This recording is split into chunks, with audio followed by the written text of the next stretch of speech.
우리 시편 73편을 통해서 하나님께 가까이함이 복이다라는 말씀 같이 잠시 나누고자 합니다. 시편은 성경을 가운데 딱 열면 가운데 있어요. 또 시편은 성경에서 가장 긴 분량을 자랑하고 있습니다. 이 시가서로 일컬어지는 잠언, 욥기, 시편, 전도서와 같은 이러한 부분들은 그 앞에 있었던 성경 역사와는 다소 무관해 보여요. 갑자기 역사 이야기, 하나님께서 만들어 가셨던 역사 이야기가 이 길을 따라서 오솔길을 따라서 막 오다가 커다란 호수를 만난 것 같이, 이 시가서는 저와 여러분의 삶을 비추어주는 호수와 같이, 우리의 내면을 밝혀주는 호수와 같이 시간적으로는 멈춰 있고 우리로 하여금 그 깊이 속으로 들어가게 하는, 우리의 삶의 내면의 깊이 속으로 들어가게 하는 내용이 바로 이 시편의 내용입니다. 이 시편은 기도의 책이죠. 그리고 또 찬양의 책이기도 한데, 이 시편의 기도는 누구의 기도일까요? 따라해 볼까요? 나의 기도. 우리 자신의 기도예요. 그래서 성경이 나타내는 진리 체계 그 중심에 신자들의 기도가 담겨 있어요. 기도는 뭘까요? 기도는 삶이거든요. 삶에서 일어나는 모든 것들이 시편에 다 담겨 있는 거예요. 그래서 시편의 이야기를 묵상할 때 여기에 내 기도가 있어요. 시편의 이야기 속에 내 고민이 담겨져 있어요. 시편의 이야기 속에 내가 진짜 아파하고 힘들어하는 바로 그 내용이 담겨 있다는 거죠. 그래서 저는 금요기도회를 지속적으로 이 시편을 통해서 같이 기도하는 기도 노래가 되다라는 시리즈로 함께 나누고 있습니다. 오늘 우리가 읽은 이 말씀은 아주 분명한 메시지를 주고 있는 말씀이라고 할 수 있어요. 뭐가 있었을까요? 따라해 볼까요? 낙심. 믿음의 낙심이 임한 거예요. 그래서 2절 말씀에 이렇게 되어 있어요. 나는 거의 넘어질 뻔하였고 나의 걸음이 미끄러질 뻔하였으니 라고 되어 있죠. 믿음의 길을 걷고 있다가 넘어지고 미끄러지고 자빠지고 더 이상 믿음의 길을 걷고 싶지 않을 만큼 마음의 상심이, 낙심이 임했다는 것을 우리는 이 말씀을 통해서 이렇게 보게 되는 거예요. 그럼 이 사람이 어떻게 낙심 속에 있었느냐 보니까 여기 3절에 이는 내가 악인의 형통함을 보고 오만한 자를 질투하였음이로다 라고 되어 있어요. 그러니까 아주 오만하게 살아가는 사람들, 이 오만한 사람들 특징은 뭐냐면 하나님보다 높아진 사람을 의미하는 거예요. 하나님보다 높은 사람. 교만은 뭐냐면은 너는 여호와의 능하신 손 아래서 겸손하라 하시는 베드로후서 말씀과 같이 하나님의 능하신 손보다 내가 더 잘났다고 믿는 거예요. 하나님께서 한번 만지시면 확 풀어지고 없어지고 죽어버릴 우리의 삶인데, 나는 하나님과 상관없이 내가 계획하면 다 이룰 수 있고 내가 마음만 먹으면 뭐든지 할 수 있어라고 믿는 사람들, 그러한 사람들이 오만한 사람들의 모습입니다. 그래서 재밌는 건 뭐냐면 오만한 사람들이 잘 돼요, 잘 안 돼요? 잘 돼요. 잘 돼요. 목회할 때 이럴 때 되게 많아요. 나쁜 짓 하는 목사님이 잘 돼요. 아멘. 제가 잘 되면 안 되겠네요. 근데 어쨌건 진짜 제가 생각했을 때는 저런 사람을 왜 사람들이 좋아하지? 라고 하는 목사님들은 대부분 다 좋아해요. 사람들이 가까이 하기에는 너무 불편하게 하는 분들이 있거든요. 그런 분들 굉장히 아주 대단하게 잘 나가는 분이에요. 대한민국에서 제일 이 많은 집회를 다니시는 목사님이 한 분 계세요. K 목사님이라는 분인데, 이 목사님이 저희 단체에 전화를 하셨어요. 해가지고 이제 저희가 섭외를 요청하니까 그 집회는 집회지만 사례비를 얼마 주냐는 거예요. 그래서 저희는 없는 형편에 목사님께는 따로 50만 원을 책정했습니다. 이렇게 말씀을 드렸어요. 그랬더니 지금 시대가 어느 때인데 50만 원이냐, 80만 원 이상은 무조건 해야 된다, 이렇게 말씀을 하시더라고요. 저는 80만 원도 드리고 싶고 100만 원도 1000만 원도 드리고 싶은데 그분이 직접 전화해서 그렇게 말씀하실 거라고는 상상도 못했어요. 그런데 그분이 TV에 나가서 방송에 설교를 하시면은 조회수가 10만 명, 20만 명, 100만 명이 봐요. 그 새롭게 하소서 이런 데 나가면 100만 명이 봅니다. 그 사람들은 막 은혜를 받아요. 그래서 저는 그 목사님을 볼 때마다 은혜가 안 돼요.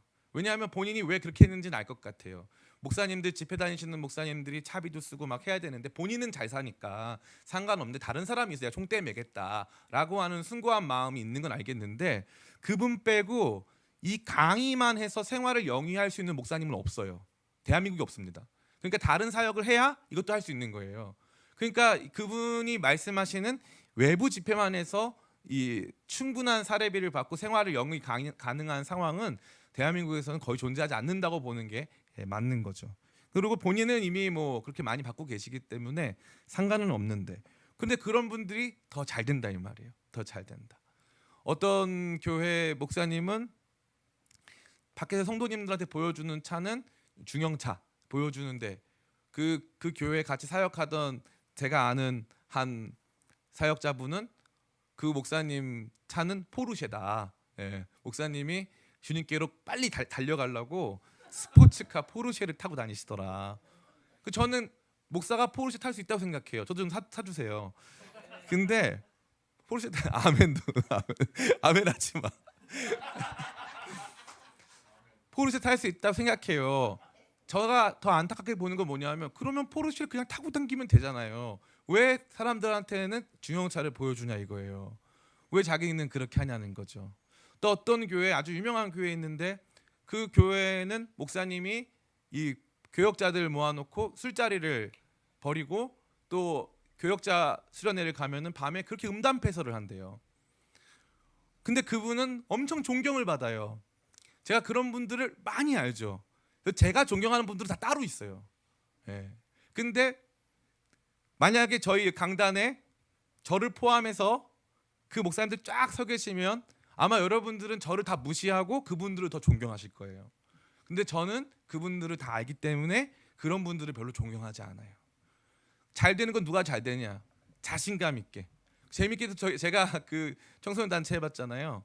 그래서 저희가 너무 없어요, 가난해요, 힘들어요, 저희 이렇게 숭고한 뜻을 향해서 가고 있답니다. 그럼 사람들이 도와줄까요, 안 도와줄까요? 안 도와줍니다. 대신 이렇게 하면 도와줘요. 저희 오늘 2,000명 모였습니다. 저희 오늘 잘 됐습니다. 저희 성공하고 있어요. 함께 하시죠. 그러면요 헌금이 막 들어와요. 이 재밌어요. 제가 어떤 분한테 어떤 사역자분이 너무 낙심을 해서 그렇게 말씀을 드렸거든요. 그러니까 그분도 그렇게 하고 나니까 잘 된다는 거예요. 사람 마음이 참 재밌어요. 너무 불쌍하게 보이고 목사님이 너무 초라해 보이잖아요. 그리고 나가서 당당하게 말 안 하잖아요. 사람들이 그 말에 잘 귀 기울이지 않아요. 근데 목사님도 근사하게 입고 멋있게 생기고 목사님도 굉장히 당당하게 말하기 시작하잖아요. 그럼 사람들이 듣기 시작하는 거예요. 대부분 유명하고 잘난 목사님들 있잖아요. 그분들 설교의 내용이 생각보다 굉장히 수준이 낮아요. 수준이 낮은데 우리는 그분들이 보여주는 그 이미지 안에서 그 이미지를 소비하면서 그 말씀이 대단하다고 믿을 때가 너무 많더라고요. 저를 포함해서. 그럴 때마다 목회자로서 저 자신이 하나님을 우습게 여기는 목사님들은 잘 되고 하나님을 진짜 두려워하는 목사님들끼리 모여서 맨날 울어요. 우리는 왜 안 되는 걸까? 최근에 한 목사님 노예에서 만났는데 정말 신실하게 잘하거든요. 정말 그렇게 훈련받은 목사님이 없어요. 너무 훌륭하게 잘하고 저기 남양주 진접에서 하고 있는데 근데 이제 다른 A 교회 이제 목사님 채널을 구독하다가 자기가 쪼잔하게 자기랑 친구인데 그 유튜브 채널을 구독하다가 쪼잔하게 구독 취소 눌렀대요. 왜냐하면 자기네 교회는 100명도 안 보는데 거기는 2,000명씩 보니까 그게 싫었던 거예요. 1년 만에 그 교회는 1,000명이 넘었어요. 왜요? 그 교회는 어느 대형 교회가 본립개척해 준 교회거든요. 그러니까 1년 만에 1,000명이 넘어가니까 이 목사님 마음이 상하니까 낙심이 되니까 친한 친구인데 구독 취소 누르고 마음 안에서 자기가 질투가 있다는 거예요. 질투가. 이게 비단 목사님들만의 문제일까요? 그렇지 않죠. 우리가 열심히 나가서 주일날 봉사하고 섬겼어요. 근데 밖에 나가서 마음대로 사는 애들은 너무 잘 돼. 근데 나는 봉사하고 섬기고 주님께서 원하시는 뜻대로 무언가 희생하고 살았는데 아무것도 되는 게 없어. 그러고 났을 때 갖는 마음, 평생 기도했어요. 근데 되는 게 아무것도 없어. 진짜 평생 헌신했어요. 그런데 되는 게 아무것도 없어. 제가 아는 한 권사님 가정이 있어요. 제가 몇 번 말씀드렸는데 강남에 700억짜리 빌딩 지었어요. 한 교회 건물 지으면서 700억짜리 건물 지으면서 한 교회, 경기도 광주에 있는 교회에 88년도에 20억짜리 건물을 지어주고 자기 빌딩을 지은 거예요. 근데 그 건물을 지어주고 자기 빌딩 지었는데 자기 빌딩은 마지막에 돈을 좀 못 갚아가지고 빌딩이 넘어간 거예요. 700억짜리가 넘어가 버렸어요. 그래서 이분들이 저 성북동에 큰 대저택에 살던 분들이 하루아침에 반지하에 살게 된 거예요. 하루아침에. 그래가지고 자기가 건물 지어주는 교회에 가서 목사님 너무 미안한데 우리가 이거 헌금한 거긴 하지만 이 건물 담보로 돈을 좀 빌려달라. 우리 회복할 그 건물 찾아야 된다. 그렇게 했더니 가봤더니 불과 몇 년 만에 가봤더니 목사님은 이미 그 건물 팔고 해외로 갔다는 거예요. 그러니까 이분은 자녀들은 다 경배와 찬양 훈련 받아서 경배 찬양만 열심히 했어요. 그리고 자기는 평생 신학교 교수님들 섬기고 어려운 사람들만 도와줘. 수십억씩 도와줬어요. 근데 결과가 뭐예요? 결과가 지금 이제 80세시고 기쁨의 교회 설립 당시에 저 서초동에서 따라오셔가지고 저기 우리 명인교회 있을 때 거기서부터 따라오셔가지고 같이 기도해 주시던 권사님이에요. 저 옷 사주시고 막 그런 권사님. 근데 아직도 반지하에 사세요. 좀 있으면 90세 가까이 되세요. 근데 아직도 반지하에 사신다 이 말이에요. 그런 분들에게 신앙이란 뭐냐 이거예요. 믿음을 가지고 살아간다는 게 끊임없는 힘과 용기를 더해주고 우리의 삶이 믿음 안에서 반드시 정당한 대가와 보상이 나타날 것이다 라고 하는 약속이 없을 때, 주님 나라 위해 열심히 살았는데 결국 돌아오는 건 이거밖에 없더라 라고 하는 결과가 주어졌을 때 우리는 그거 보고 낙심하지 않을 수 있냐 이 말이에요. 맨날 하는 거 있잖아요. 친일파로 살았던 사람들은 지금도 떵떵거리며 살죠. 그런데 이 독립운동하던 사람들은 지금 다 모아 할아버지들 다 박스 죽고 그러잖아요. 그거 보면서 우리 안에는 뭐냐면 이 세상이 공의로우신 하나님의 통치 속에 있는가? 하나님이 진짜 나한테 모든 것들을 온전하게 제대로 평가하셔서 나한테 갚아주실 것인가? 근데 그게 갚아주지 않으실 것 같은 마음이 다가올 때가 있을까요, 없을까요? 있어요. 저도 있어요. 저도 8년 정도 목회하고 나니까 그럴 때가 되게 많아요. 잘된 사람들 보면은 시기 질투가 나왔던 순간들도 아주 많았어요. 근데 감사하게 지금은 그런 게 싹 없는데 너무 재밌게도 하나님은 꼭 우리한테 이런 삶의 시간들을 허용하십니다. 오늘 시편이 바로 그 이야기를 저와 여러분에게 던져주고 있는 거예요. 이 시편은 정확하게 두 가지 다른 모습을 보여주고 있어요. 딱 어디서 잘라지냐면 16절 우리 같이 한번 16절 한번 같이 읽어볼까요? 시작. 내가 어쩌면 이를 알까 하여 생각한즉 그것이 내게 심한 고통이 되었더니. 아멘. 이 말은 뭐냐면은 이 모든 일 오만하게 살고 하나님 없다고 말하는 수준이 아니라 하나님이 알긴 뭘 알아 라고 하면서 하나님 조롱하던 사람, 하나님 우습게 여기는 사람들, 그런 사람들이 잘 된다 안 된다? 잘 된다라는 거죠. 잘 되는 그 사람들을 보면서 이게 왜 그럴까를 생각해 봤는데 결과가 뭐냐면은 그것이 내게, 말씀 띄워주세요. 16절. 그것이 내게 뭐라고 되어 있어요? 극심한 심한 고통이 됐다는 거예요. 안다 모른다. 모르겠다 이거예요. 모르겠다. 요즘에 청년들 듣는 절대 들어서는 안 되는 노래가 하나 있는데 그 지올팍이라는 친구가 부른 노래가 하나 있어요. 크리스찬이라는 노래인데 그 노래는 절대 크리스찬 노래가 아니에요. 근데 그 아무것도 모르는 그 친구가 만든 노래 안에 사람들은 대단한 철학이 있다고 생각하더라고요. 저는 그게 너무 한심한 거예요. 얼마나 공부들을 안 하면 그냥 아무것도 모르는 젊은 애가 만들어 놓은 노래 하나에 무슨 철학이 있다는 둥, 뭘 비판하고 있다. 그냥 더 이상 하지 않겠습니다. 근데 재밌는 건 뭐예요? 그게 지금 거리에 나가면 다 따라 부른다. 사람들이 모든 장소마다 인터넷을 열 때마다 다 그 노래, 거기에 주님을 욕하는 노래를 다 부르고 있어요. 근데 그러면은 노래도 망하고 걔도 가다가 장마철에 번개 맞아야 됩니까? 안 맞아야 됩니까? 번개 3연속으로 맞아야 되거든요. 어떻게 3번 동안 맞을 수 있을까 싶을 정도로 이건 하나님 빼고는 나를 이렇게 심판할 분이 없다라고 생각이 들 정도로 번개를 하루에 3번씩 맞아야 되는 거예요. 근데 번개는커녕 돈벼락을 맞죠. 그 돈벼락 맞게 생겼어요. 음악은 잘하더라고요. 돈벼락 맞게 생겼어요. 걔는 잘 살아요. 잘 먹고 기가 막혀요. 별일 없습니다. 신기하죠. 그래서 막 고통스러운 거예요. 이게 왜 그럴까? 100번 생각하면 하나님 왜 침묵하실까? 하나님 왜 마땅히 더 큰 보상을 받아야 될 사람들에게는 침묵하시고 혼나야 될 사람들에게는 하나님께서 더 많은 것을 갚아주실까? 막 마음 안에 분노가 치밀었는데 16절까지는 내가 고민해봤는데 답을 모르겠고 막 고통스러운 거예요. 생각하면 할수록. 그죠? 근데 17절에 역전이 일어나요. 같이 한번 읽어볼까요? 같이 읽겠습니다. 17, 18절 같이 읽습니다. 시작. 하나님의 성소에 들어갈 때야 그들의 종말을 내가 깨달았나이다. 주께서 참으로 그들을 미끄러운 곳에 두시며 파멸에 던지시니. 19절 같이 읽습니다. 시작. 그들이 어찌하여 그리 갑자기 황폐되었는가 놀랄 정도로 그들은 전멸하였나이다. 아멘. 아멘이죠. 아멘.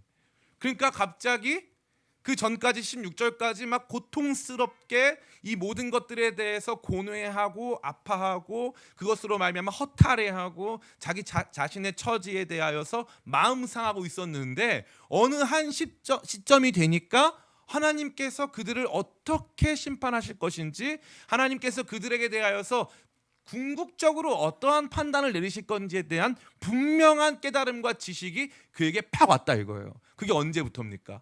여기 보니까 17절에 하나님의 성소에 들어갈 때야. 야, 그러니까 오늘 이 말씀은 정확하게 다른 두 가지의 내용을 보여주고 있는데 이 두 가지의 구분이 따라해 볼까요? 공간적 구분. 공간적 구분 안에서 두 가지 상태의 변화가 나타나는 거예요. 성소 밖에 있을 때와 성소 안에 있을 때. 이 재밌잖아요. 성전 바깥에서 내가 세상을 바라보며 살아가고 아파하고 있다는 모습, 그리고 성소 안에 들어왔을 때 그 모든 것들을 역전시키고 그 안에서 새로운 지식을 얻게 되고 새로운 약속을 받게 되어지는 이 두 공간, 성소 밖과 성소 안의 이 공간의 극명한 대비가 오늘 이 말씀 속에 등장하고 있는 거예요. 자, 그러면 성소 밖의 모습은 뭘까요? 첫 번째 따라해 볼까요? 현재를 산다. 네, 오늘날 제일 큰 문제가 뭐냐면 현세주의. 이 땅이 다라는 거예요. 이 땅이 다. 오늘을 살아요. 오늘. 지금 이 순간이 제일 중요한 거예요. 현재가 제일 중요한 거예요. 과거도 중요하지 않고 미래도 중요하지 않아요. 현재가 행복하면 그만이에요. 그래서 오늘 많은 청년들이 뭐 합니까? 마약을 하잖아요. 신문에, 뉴스에 마약 기사가 얼마나 많이 나는지 몰라요. 최근에 49세 한 이 미국에 살던 한 분이 한국으로 이주해 오면서 10만 명이 동시에 복용할 수 있는 마약과 권총 한 자루와 총알 50발을 갖고 왔어요. 그냥 일반적인, 옛날에는 마약 범죄는 조폭들이 했잖아요. 지금 조폭이 안 해요. 아무나 갖고 오는 거예요. 아무나. 그러면요, 재밌는 게 그 세관에서 일하는 사람들이 물어봤더니 제가 그랬어요. 마약 어떻게 잡냐 그랬더니 그냥 들고 오는 마약을 잡을 확률은 1%도 안 된대요. 1%도 못 잡는데요, 그거. 왜냐하면 얼마나 많은 짐이 들어옵니까? 얼마나 많은 별의별 다 들어오거든요. 그렇게 들어오는 짐은요, 무슨 그 복용하는 약 같은 거 봉투 안에 넣기도 하고 소량으로 막 조금씩 넣어가지고 나중에 다 합치기도 하고 별의별 이걸 아이디어를 다 굴리는데 이게 어떻게 잡히는 거냐면요, 제보가 들어온대요. 이번에 비행기 안에 몇 번 탄 사람이 마약 들고 왔어요. 제보가 들어온대요. 제보가 들어와서 잡는 거지 웬만한 것은 잡을 수가 없대요. 이런 거를 잡을 수가 없대요. 그 사람들 왜 그렇게 할까요? 자신의 삶에 미래가 있다면 나는 더 나은 삶을 살아야 해. 하나님께서 결국 내 삶을 심판하실 거야. 지금은 힘들어도 이 힘든 오늘을 견뎌야 해 라고 믿는다면, 미래를 믿는다면, 그리고 과거부터 나를 택하사 인도하고 계시는 하나님을 믿는다면 그 사람들은 현세적 사람으로 멈추지 않아요. 과거로부터 이어져서 미래까지 이어지는 영원의 사람으로 사는 거예요. 영원의 사람으로. 따라해 볼까요? 오늘 우리의 삶이 영원과 맞닿아 있습니다. 오늘 우리가 어떻게 살았느냐에 따라서 주님께서 잘하였구나, 착하고 충성된 종아, 너 고생 많았지, 영원과 맞닿아 있는 거예요. 그래서 영원의 가치로 오늘을 사는 거예요. 오늘의 고통도 영원 안에서 이해할 수 있어요. 오늘 주시는 은혜와 복락도 이것이 영원할 거라고 하는 기대 속으로 이어질 수 있는 거예요. 그러니까 이 사람이 낙심했을 때 포인트는, 성소 밖에서 포인트는 오늘만 본 거예요. 그래서 이 악한 사람들의 미래를 볼 수가 없고요, 이 악한 사람들의 과거가 어땠는지를 볼 수가 없어요. 그냥 현재 딱 그 상황만 본 거예요. 그 상황만. 굉장히 눈이 근시안 쪽으로 바뀌고 나밖에 모르고 오늘밖에 모르는 좁디 좁은 사람으로 바뀌어 있다라는 거죠. 현재밖에 못 보는 사람. 성소 밖에서는 현재밖에 못 봅니다. 그 두 번째, 성소 밖에서 따라해 볼까요? 눈에 보이는 것만 본다. 예, 여기 그래서 보면요, 이 사람이 이걸 얼마나 디테일하게 보는지 재밌어요. 6절 말씀 같이 한번 읽어보겠습니다. 6절 말씀 부터 12절까지 같이 읽습니다. 시작. 그러므로 교만이 그들의 목걸이요 강포가 그들의 옷이며 살찜으로 그들의 눈이 솟아나오며 그들의 소득은 마음의 소원보다 많으며 그들은 능욕하며 악하게 말하며 높은 데서 거만하게 말하며 그들의 입은 하늘에 두고 그들의 혀는 땅에 두루 다니도다. 그러므로 그의 백성이 이리로 돌아와서 잔에 가득한 물을 마시며 말하기를 하나님이 어찌하랴 지존자에게 지식이 있으리야 하는도다. 볼지어다 이들은 악인이라도 항상 평안하고 재물은 더욱 불어나는도다. 악인에 대한 분명한 관찰이 들어갔는데 이거는 철저하게 악인을 외적으로 보고 분석한 거예요. 악인의 외적인 모습만 자기 눈으로 본 것만 얘기하는 거예요. 이거 안에는요 뭐가 담겨 있냐면 나는 이거 없는데 이게 담겨 있는 거예요. 나는 이게 눈으로 봤을 때 이게 없으니까 눈으로 보는 것 때문에 상처를 받는 거예요. 눈으로 보는 것 때문에. 제가 아는 한 이제 목사님이 계신데 그 목사님이 이제 온누리교회 출신이에요. 온누리교회 재밌는 얘기 되게 많이 해주시는데 하루는 어떤 집사님이 어떤 목사님 설교 끝나고 나서 A 목사님 설교 끝나고 나서 B 목사님한테 가서 목사님 오늘 A 목사님 입은 옷 봤어요? 이러더라는 거예요. 그래서 양복 입었던데요? 그랬더니 그 양복 어디 건 줄 아세요? 그러더라는 거예요. 그 양복 비싼 거예요. 뭐 이태리 어디 거래요. 그래서 이 B 목사님이 A 목사님이 이태리 양복을 입었다 이거예요. 권사님한테 그랬대요. 권사님은 어떻게 아세요? 권사님이 모르면 못 알아볼 거 아니에요. 그잖아요. 권사님은 아는 거예요. 그게 어디 건지 보자마자 아는 거예요. 이거 안 까봐도 아는 거예요. 그 안 까봐도 알 만큼 자기는 많이 받고 많이 알고 있는 거예요. 굉장히 재밌잖아요. 근데 그게 그 목사님이 그 옷을 입었다는 게 이 권사님한테 상처가 된 거예요. 왜 입었는지. 다른 분이 선물했을 수도 있잖아요. 그죠? 선물했을 수도 있고 당근마켓에서 샀을 수도 있잖아요. 저 당근마켓 많이 하거든요. 전도의 도구로 사용하고 있어요. 네, 당근마켓. 근데 막 많이 깎아주면서 전도의 도구로 사용하고 있어요. 그런데 웃긴 게 뭐냐면은 지금 이 사람들이 이 악인들이 어떠한 상태인지보다 그들의 말, 그들의 옷차림, 그들의 눈빛, 그들의 태도, 그들이 갖고 있는 번영 이것만 보고 생각하는 거예요. 그게 전부라고 생각하는 거죠. 그러니까 이게 재밌는 게 지금 이 사람들, 이 악인들을 보고 있는 의인 자신도 그걸 원할까요? 안 원할까요? 원하는 거예요. 그걸 원하니까 마음에 상심이 되는 거예요. 나도 원하는데 나는 왜 안 주냐 이거예요. 그래서 제가 아는 그 아까 말씀드린 온누리교회 있던 목사님 뭐라고 하시냐면은 자기는 대형교회 욕하는 목사들을 별로 안 좋아한대요. 그래서 대형교회 왜 욕하냐요? 자기들이 못 가서 자기들이 거기 갔으면 욕 안 할 거라는 거예요. 샘나니까 그러는 거라고. 그래서 저는 처음에 속으로 아니에요라고 말하고 있었거든요. 아니에요 이렇게. 우리는 더 정의로워서 그런 거예요라고 말하고 있다가 저도 막상 그 자리에 가면은 자신 없더라고요. 그게 너무 재밌는 거예요. 나 자신의 의로움이라는 고민 속에 살아갈 때 실상은 타인의 불의, 타인의 온전치 못함과 허물을 보게 되는데 이것을 철저히 누구 눈으로? 내 눈으로 보는 거예요. 그 어떤 눈? 질투를 가진 눈. 하나님께 마땅한 보상을 받지 못했다고 하는 이러한 자기 연민의 눈으로 타인을 본다 이 말이에요. 이게 어디서 일어난 거예요? 성소 밖에서. 성소 밖에 있을 때 사람은 현재 오늘밖에 볼 줄 모르고 사람은 눈으로 보이는 것밖에 볼 줄 모른다 이 말이에요. 마지막 세 번째는 따라해 볼까요? 자신의 삶을 비교한다. 그래가지고 여기 보니까 13절 14절 같이 한번 읽어보겠습니다. 시작. 내가 내 마음을 깨끗하게 하며 내 손을 씻어 무죄하다 한 것이 실로 헛되도다. 나는 종일 재난을 당하며 아침마다 징벌을 받았도다. 이 악한 사람들이 이렇게 잘 사는 것을 그들의 오늘 지금의 모습과 그들의 눈에 보이는 모습 속에서 지금 이 의인이라고 자처하는 이 사람은 거기다가 자기 삶을 딱 갖다 대는 거예요. 딱 갖다 대서 어떻게 하는 거예요? 야, 이 사람들 다 잘 나가는데 나는 이런 상태구나. 내가 마음을 깨끗하게 하며 내 손을 씻어 무죄하다 한 것이 다 헛되구나. 나도 죄 좀 지어야지. 나도 헛되게 살았구나. 이거예요. 나는 종일 재난을 당하며 아침마다 징벌을 받았도다. 이게요. 의롭게 사는 사람들 안에 언제든 찾아올 수 있는 시험이고 언제든 찾아올 수 있는 낙심이에요.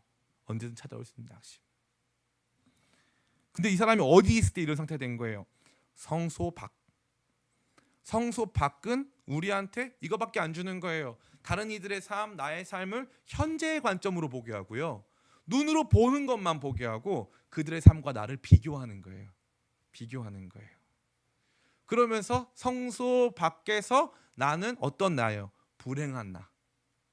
성소 밖에서의 나는 뭐 하나 못 받은 나가 되는 거예요. 그럼 성소 안에서의 모습은 어떨까요? 성소 안에서는 180도 달라져요. 그래서 성소 안은 따라해 볼까요? 성소 안은 영원의 공간. 이게 너무 좋은 거예요. 성소 밖은 현재의 공간이에요. 그런데 성소 안은 영원의 공간이에요. 영원의 공간 안에서는 현재는요 지나가는 찰나에 불과해요. 현재는 찰나입니다. 영원에서 현재는 중요한 문제가 아니에요. 이 영원 안에 들어가 보니까 그제서야 비로소 첫 번째 발견되는 게 뭐냐면 악한 자들의 종말이에요. 아까 이것 좀 한 번 더 같이 읽겠습니다. 17절부터 우리 19절까지 같이 읽습니다. 시작. 하나님의 성소에 들어갈 때야 그들의 종말을 내가 깨달았나이다. 주께서 참으로 그들을 미끄러운 곳에 두시며 파멸에 던지시니 그들이 어찌하여 그리 갑자기 황폐되었는가 놀랄 정도로 그들은 전멸하였나이다. 20절 같이 읽습니다. 시작. 주여 사람이 깬 후에는 꿈을 무시함 같이 주께서 깨신 후에는 그들의 형상을 멸시하시리이다. 아멘. 너무 기가 막히지 않습니까? 하나님께서 행하시는 일들 속에 그들은 잠시 지나가는 그림자와 같이 금방 사라지는 존재들이었음을 보게 되는 거예요. 어떤 할아버지한테 120살까지 산 할아버지한테 이제 송혜 씨가 그 뽀빠이 이상용 씨가 질문을 했대요. 할아버지 사는 동안 얼마나 억울한 일이 많고 힘든 일이 많았어요. 그랬더니 이 할아버지가 힘든 일이 많고 나를 괴롭히는 사람도 많았다는 거예요. 그래서 나중에 어떻게 다 견뎠어요? 가만히 있더니 다 뒤졌어 이러는 거예요. 시간이 지나니까 나 괴롭히던 사람들이 70에 죽고 80에 죽고 가만히 뒀더니 다 뒤졌어 이러는 거예요. 시간이 지나니까 그냥 그 사람들이 그땐 대단해 보이고 엄청나 보였는데 시간 지나니까 싹 사라지더라는 거죠. 싹 사라지더라는 거예요. 그때는 되게 중요했고 그때는 되게 무서운 사람이었어요. 근데 시간 지나니까 다 끝나버리는 거예요. 군대 가면 너무 안타까운, 지금은 그런 형제들이 많이 없을 거예요. 제가 군대 저도 늦은 나이에 갔는데 26살에 갔는데 군대 가면 꼭 그런 사람들이 있어요. 들어가자마자 이 사람은 마치 군대를 위해 태어난 사람이에요. 이 사람은 여기에서의 생활이 전부예요. 그래가지고 여기에서 조금만 못하면 막 후임들 막 때리고 막 뭐라고 하고 막 이래요. 그런데 이 사람들이 전역할 때 이른바 저녁방이라는 걸 하거든요. 저녁방. 그러면 축하한답시고 막 이렇게 터치를 이렇게 막 하는 것 같이 하는데 정말 악하게 굴었던 사람들은 저녁방 당하면요 군복이 다 찢어져서 나갈 수가 없어요. 다 찢어버려요 애들이 군복을. 그러니까 너무 안타까운 거예요. 그 친구는 자기가 거의 군대 2년, 우리 때는 2년이었으니까 우리 위 때는 2년 6개월, 그 위는 3년이었 30개월, 그 다음에는 또 3년이었잖아요. 근데 몰랐던 거예요. 이 젊었었던 시기에 이 공간에 왔는데 여기선 나를 새롭게 평가하거든요. 너 몸 좋다. 야, 너 잘한다 일 하니까 조금씩 군대 안에서 군대화 돼요. 그래서 영원히 거기 있을 것처럼 행동을 한단 말이에요. 그랬더니 갑자기 호련히 전역하는 날이 오죠. 그럼 좋을 줄 알죠. 안 좋아요. 전역하는 날 옷 다 찢어져가지고 나가야 되고, 또 나가서도 나가면 뭐예요? 나가면 아무것도 아니죠. 나가면 그냥 24살짜리 아무것도 아닌 사람이잖아요.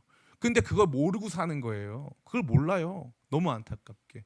근데 성전 안에 들어오니까 거기서 뭘 만나는 거예요? 하나님의 영원하심을 만나는 거예요.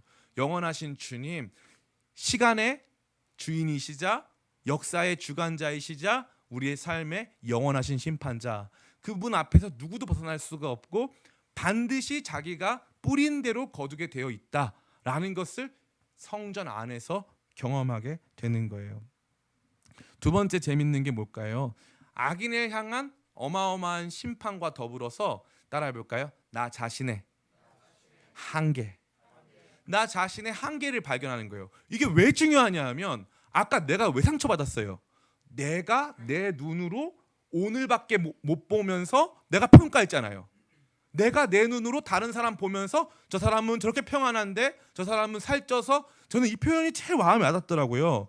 제가 살쪄봐서 아는데 이거 7절은 말이 안 돼요. 7절에 살찜으로 그들의 눈이 솟아나며, 살찌면 눈이 들어갑니다.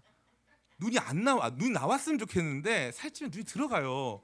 근데 얼마나 복을 받았는지 살쪘는데 눈이 나왔어. 눈이 아주 이렇게 부리부리해요. 부러워. 너무 부러워. 별의별 복을 다 받았어요, 이 사람이. 예? 별의별 복을 다 받았어. 그런데 이 사람들을 누가 평가한 거예요? 내가 뭐 좀 안다고 내가 평가한 거예요. 내가 이 세상을 좀 안답시고 내가 이 세상을 평가할 수 있는 사람인 것처럼 행동한 거죠. 그 났더니 어떻게 돼요? 21절 22절. 이게 기가 막힌 거예요. 21절 22절 같이 읽습니다. 시작. 내 마음이 산란하며 내 양심이 찔렸나이다. 내가 이같이 우매무지함으로 주 앞에 짐승이 오나. 야, 내가 하나님 은혜 받은 사람이 지금 누가 아파트값 좀 올랐다고 해서, 누가 좋은 차 좀 탔다고 해서, 자녀가 잘 됐다고 해서 하나님 은혜 받은 내가 그렇게밖에 생각을 못하고 현재밖에 못 보고 눈에 보이는 거에 그렇게 쉽게 압도됐다고? 누가?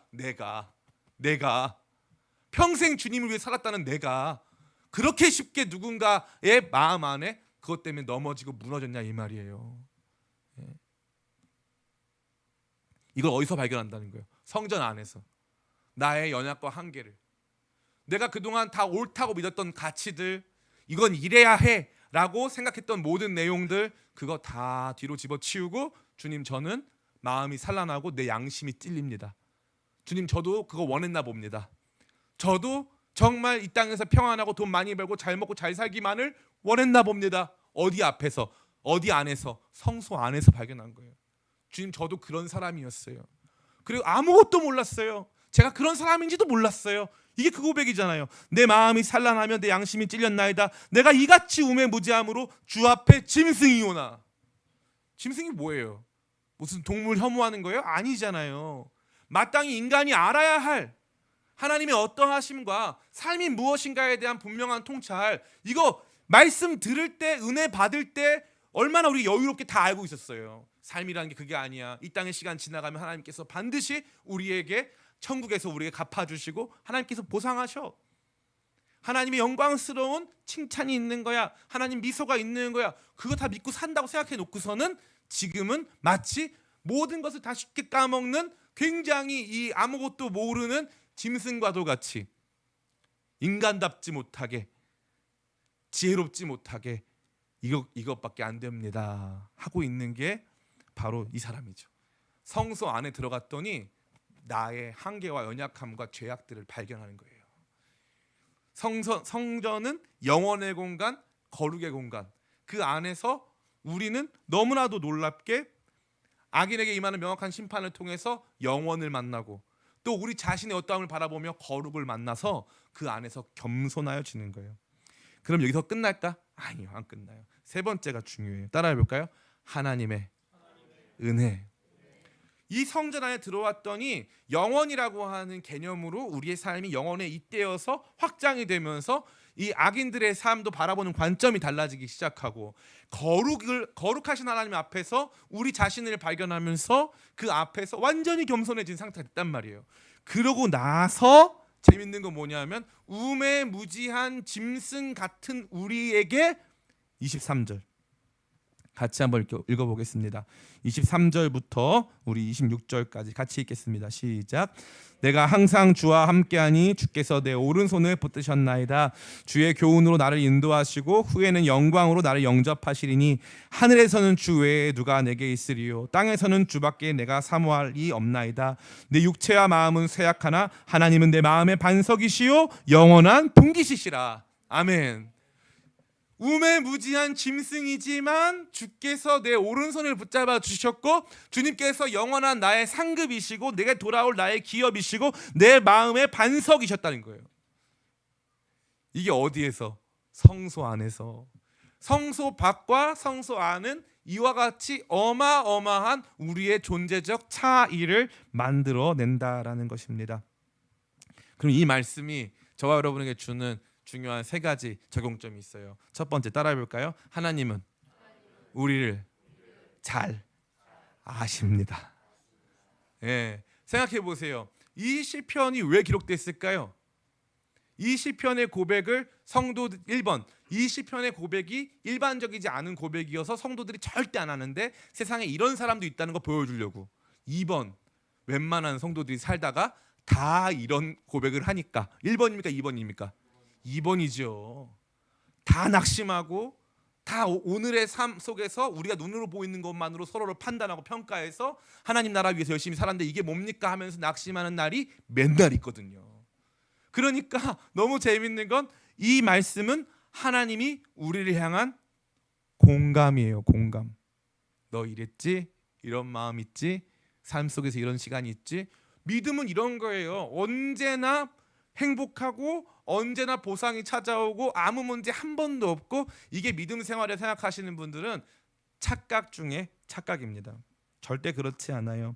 오늘 우리가 느끼는 좌절과 답답함, 공허함과 두려움을 주님께서는 다 아신다 이거예요. 그러기 오늘 이 말씀은 이 땅 성소 밖을 살아가는 성도들을 하나님께서 깊이 이해하신다라는 것을 말해주고 있어요. 하나님이 다 아신다. 야, 이 목사야, 너 열심히 해도 소용없지? 답답하지? 열심히 해도 성도들이 다 말씀도 안 듣지? 맞아요. 제가 나가서 오늘도 집회 연락이 계속 와요. 8월 달은 집회가 가득 찼어요. 사람들 밖에서는 저를 원해. 근데 안에서는 저를 안 원해. 제가 다 느껴요. 다 느끼면서 제 마음 안에 낙심될 때가 있을까 없을까? 있어요. 설교 준비를 제가 옛날만큼 열심히 안 해요. 옛날에는 열심히 막 했는데 이제는 열심히 할 필요가 있다 없다? 없어요. 왜냐하면 큰 기대감이 없어요. 옛날에는 목사님이 이 말씀 어떻게 해석하실까? 막 이런 게 있었어요. 근데 지금은 그런 게 싹 사라졌어요. 이 모든 시간이 형식적인 시간으로 돌변하고 예배는 더 이상 축제가 아니라 숙제가 돼버린 지가 오래예요. 그럼 재밌는 건 제가 외부에 나가면 달라요. 이요한 목사가 다를까요? 거기 앉아있는 성도들이 다를까요? 성도들이 달라요. 그게 재밌어요. 기대감이 달라요. 기대감이 달라서 맨날 보는 아저씨랑 저 아저씨는 누구야? 새로운 아저씨랑 느낌이 다르잖아요. 그러니까 기대감을 가지고 많은 교회에서 저를 초청해줘요. 그럼 제 안에 낙심이 찾아와요. 나 이거 왜 하지? 이렇게. 이거 그만하고 싶다. 이런 마음이 제가 얼마든지 찾아옵니다. 얼마든지. 근데 너무 재밌는 건 이 말씀 안에서 제가 많은 위로를 받아요. 저만 그랬나? 아니라는 거죠. 조나단 에드워즈 목사님이 계셨는데, 조나단 에드워즈 목사님이 노샘턴 교회에서 사역하시다가 29년을 사역했는데 나중에 미국의 지성이에요. 예일대 부총장을 지낸 미국의 지성 조나단 에드워즈 목사님은 쫓겨났습니다. 칼빈이 제네바라고 하는 도시의 목사가 됐어요. 근데 칼빈이 목사가 된 지 몇 년 안 돼서 칼빈이 쫓겨났습니다. 그래서 원래 목사들은 쫓겨나는 거예요. 그 목사의 숙명이에요. 아무리 잘해도 그런 일이 발생하는 거예요. 제가 예전에 김동호 목사님 교회 있었잖아요. 지금 날기새 하면 정말 날고 계시잖아요. 그죠? 날기새. 김동호 목사님이 왜 높은 뜻 교회 개척한 줄 아세요? 목사님이 40살에 동안교회라고 하는 동안교회에 부임을 했어요. 40살에 부임을 딱 해가지고 이제 거기에 있는 인근 학교에 이 학원 선교단 CCC라던가 IBF 이런 선교 간사들이 있거든요. 선교 간사들을 데리고 그 사람들 사례비를 줬어요. 교회에서 70만 원씩.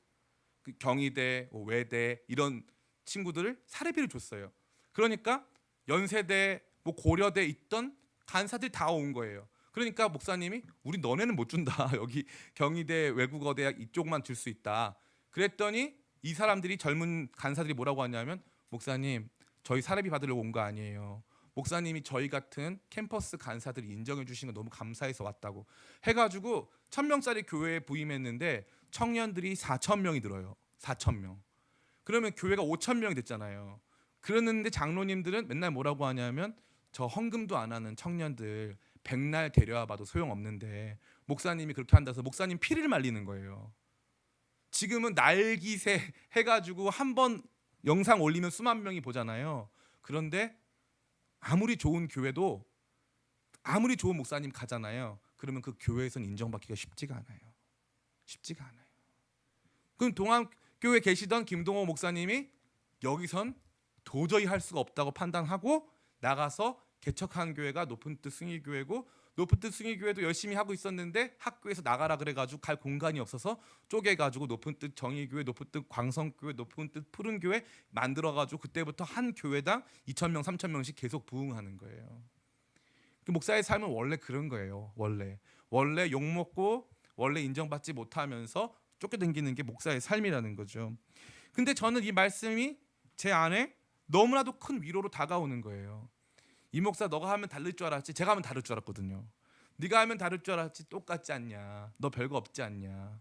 그래서 제가 그 다음부터 어떤 마음이 있었을까요? 나보다 별 볼 일 없었던 목사님, 나보다 나쁜 목사님 잘 되면 제가 딱 이 마음이었어요. 주님, 제 마음이 미끄러졌습니다. 제 마음이 상심됩니다. 저 안 하고 싶어요. 이 마음이 계속 차오르다는 거죠.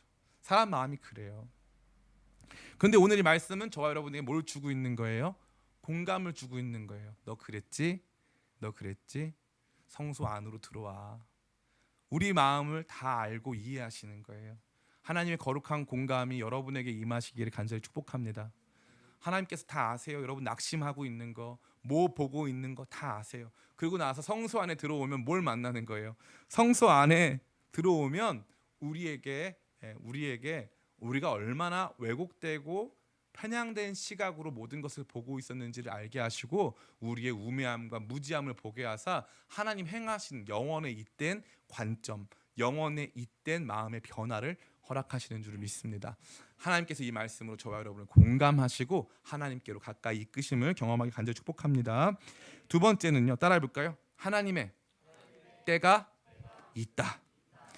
재밌는 건 이거죠. 이 사람은 지금 당장 이 부유한 사람들이 심판받지 못하고 지금 당장 마땅히 내게 돌아올 보상보다 이 사람은 얼마든지 빼앗기고 이 모든 것들에 대해서 정말 이 받을 자격이 없는 사람들인데 이거 다 이 사람들이 받게 됐습니다 라고 하니까 지금 당장 이게 임하지 않은 것으로 말미암아 마음이 상한 거예요.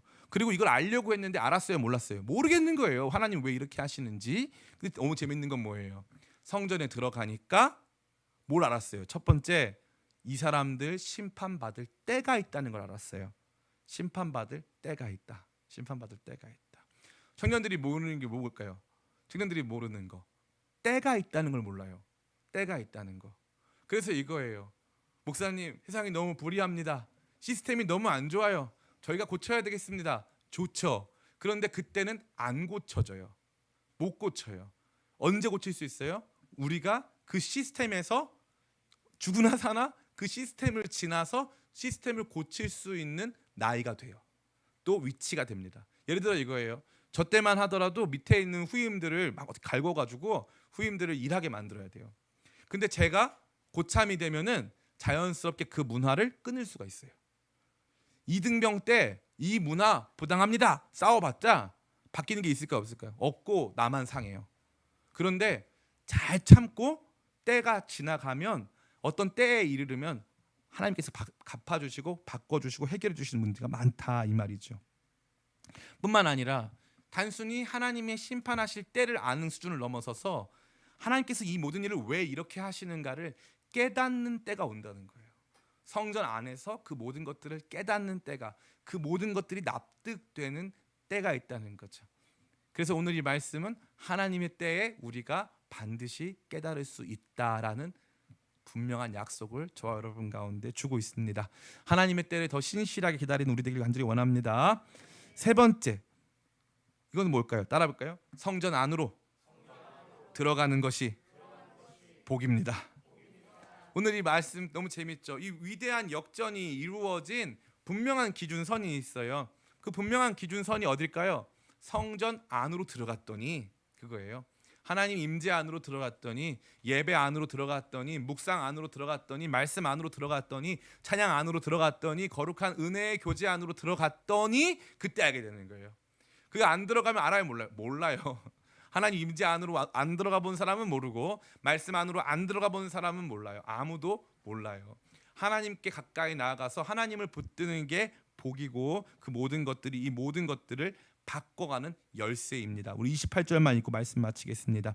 같이 읽습니다. 시작. 하나님께 가까이함이 내게 복이라.